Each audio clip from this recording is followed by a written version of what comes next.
Tem um caminho para o sucesso e um caminho para o fracasso. Você sabe quais são esses dois caminhos? Outra pergunta. Como que você tem se saído no quesito chamado planejamento pessoal? Fica até o fim desse vídeo para a gente lidar com essas questões. Deixa eu contextualizar você primeiro. Eu tenho uma série de vídeos que são pequenos estudos e reflexões sobre princípios em provérbios a respeito de como descobrir a vontade de Deus para a minha vida, para a sua vida e como fazer a vontade de Deus. Como saber o que Deus quer que eu faça.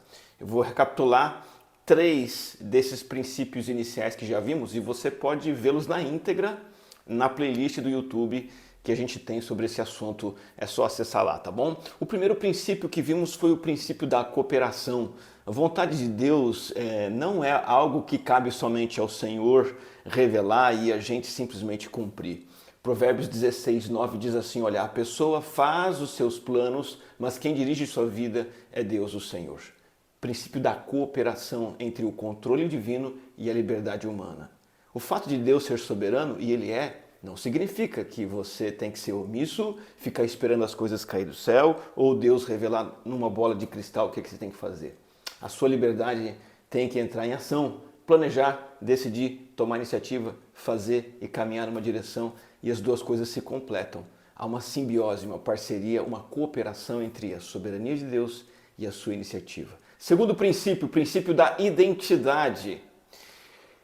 Para você saber a vontade de Deus, você tem que ser o tipo de pessoa que Deus dirige, que é o íntegro.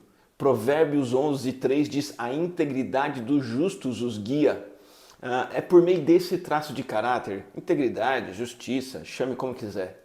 É pelo traço de caráter que Deus nos guia e não como Ele guia.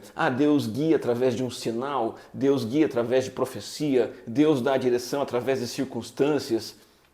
Não é esse o foco. O foco é que tipo de pessoa Deus guia. Pessoa justa, pessoa íntegra. Por isso que o teu maior esforço tem que ser por ser uma pessoa habitada e governada pela palavra de Cristo. Ser uma pessoa que a Bíblia impregna a sua mente até os ossos e a sua mente, o seu coração. E quanto mais você for dominado pela palavra de Deus, pelas verdades da Bíblia, mais você vai se tornar uma pessoa íntegra e mais será uma pessoa que vai fazer o que Deus deseja.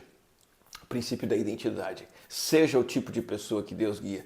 Terceiro, o princípio do conselho.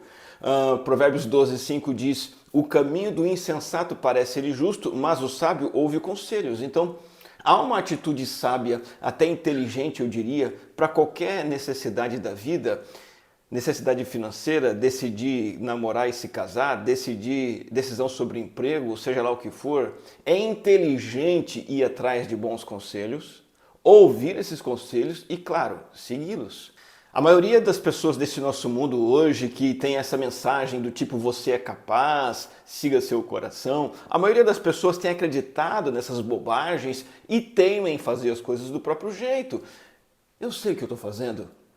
Tem um ditado muito popular que a gente usa de brincadeira lá em casa, né? Quantas vidas você tem? A gente costuma dizer isso quase sempre que a gente não quer ouvir um conselho. Cuide da sua vida e eu cuido da minha. Só que, para o tolo, o caminho para o desastre é correto. Ele acha que está no caminho certo. Por isso que o tolo não ouve o conselho. O sábio, principalmente aquele que quer saber a vontade de Deus, ele ouve o conselho de outras pessoas. Então, tem que descer do salto, se tornar uma pessoa que está lá buscando conselhos de pessoas maduras, prestando atenção no que elas dizem, entendendo, processando e seguindo o conselho dessas pessoas. O princípio do conselho. Quarto princípio de Provérbios, para você saber o que Deus deseja que você faça e seguir, é o princípio do planejamento. É isso mesmo. Através de planejamento, você sabe o caminho certo e esse caminho é o caminho de Deus. Preste atenção em Provérbios 21:5. Os planos de quem é esforçado conduzem à fartura. Veja que Deus está dizendo para a gente fazer plano. E se a gente fizer plano, as coisas vão dar certo. Deus vai nos abençoar. Os planos de quem é esforçado conduzem à fartura, mas a pressa excessiva leva à pobreza.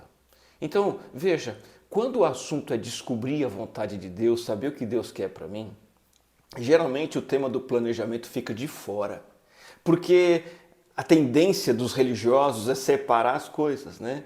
Muita gente vê o planejamento pessoal, ministerial, o planejamento empresarial, o planejamento de estudos e trabalho, vê o planejamento em geral como algo que está antagônico à direção de Deus. Como se planejar fosse autossuficiência, autonomia carnal, eu no controle, Deus não tem nada a ver com isso. Mas como que o próprio Deus está dizendo que o esforçado planeja e o planeja e quem planeja tem fartura? Então, veja, temos que desconstruir essa ideia equivocada, né, de que planejamento é autossuficiência e autonomia, não é? E muita gente pensa assim, não, eu dependo de Deus. Com isso ela está dizendo o quê? Ela age no improviso, ela deixa as coisas para a última hora, ela segue um instinto, segue um sonho, segue uma ideia que surgiu de uma luz no além. Fazer as coisas de última hora.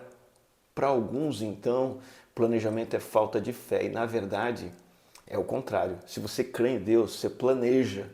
Nada mais longe da verdade achar que planejar significa ter falta de fé. Somente através de planejamento bem elaborado é que nós agimos de acordo com a vontade de Deus e nós vamos colher os frutos da realização e do sucesso. A qualidade do planejamento determina a grandeza dos resultados. Eu vou repetir para você. Não é frase de efeito do mundo coach, é princípio bíblico. A qualidade do planejamento determina a grandeza dos resultados. Quem é a nossa maior referência de planejamento? Deus. Deus faz alguma coisa no improviso? De maneira alguma. As Escrituras são claras, por exemplo, Deus planejou cuidadosamente a criação do mundo. A obra da redenção realizada por Cristo Jesus foi orquestrada por Deus, planejada. O fim de todas as coisas e os detalhes da vida de cada um de nós, tudo isso a Bíblia diz que Deus tem planos. Ele planeja antes de agir e espera que você e eu façamos o mesmo. O sucesso não é fruto do acaso, o sucesso é fruto do planejamento cuidadoso e paciente. Então, planejar significa analisar com antecedência, calcular, pensar antes. O que é que eu vou fazer? Quando que eu vou fazer? Por que que eu vou fazer? Como que eu vou fazer? E inclui avaliar as opções possíveis para determinada questão, e inclusive prós e contras das possibilidades e os custos de cada uma das opções. Então, vou dar exemplos práticos, né? Professor crente de escola bíblica dominical. Ele vai preparar a aula no sábado à noite, na véspera, horas antes. Isso não é planejamento? Quantos professores têm dado aula assim, né?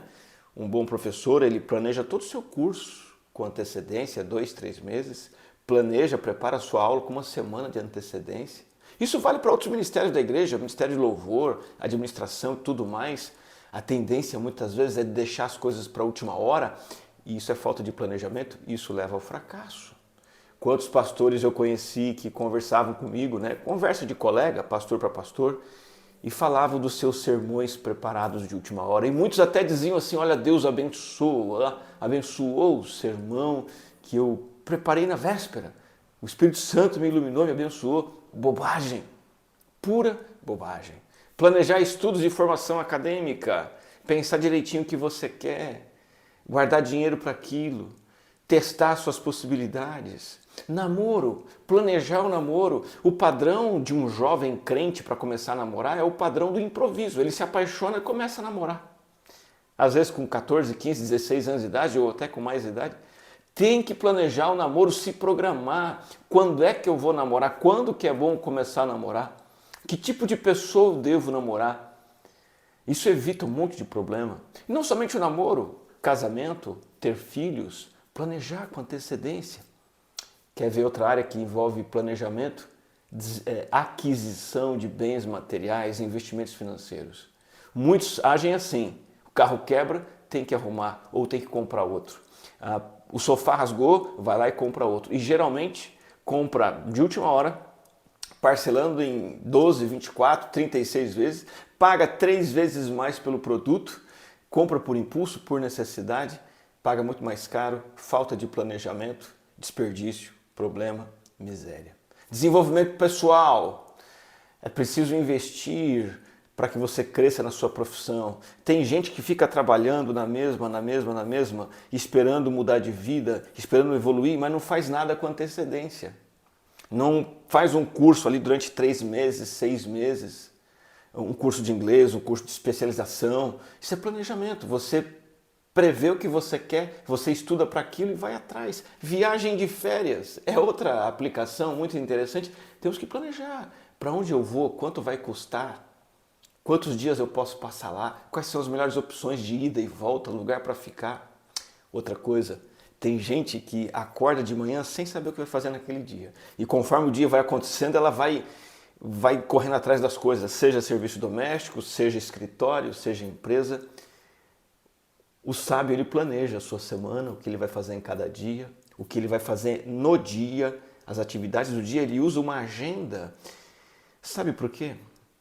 Porque quem não planeja está navegando à deriva. E aí não adianta ficar esperando que Deus mostre o caminho.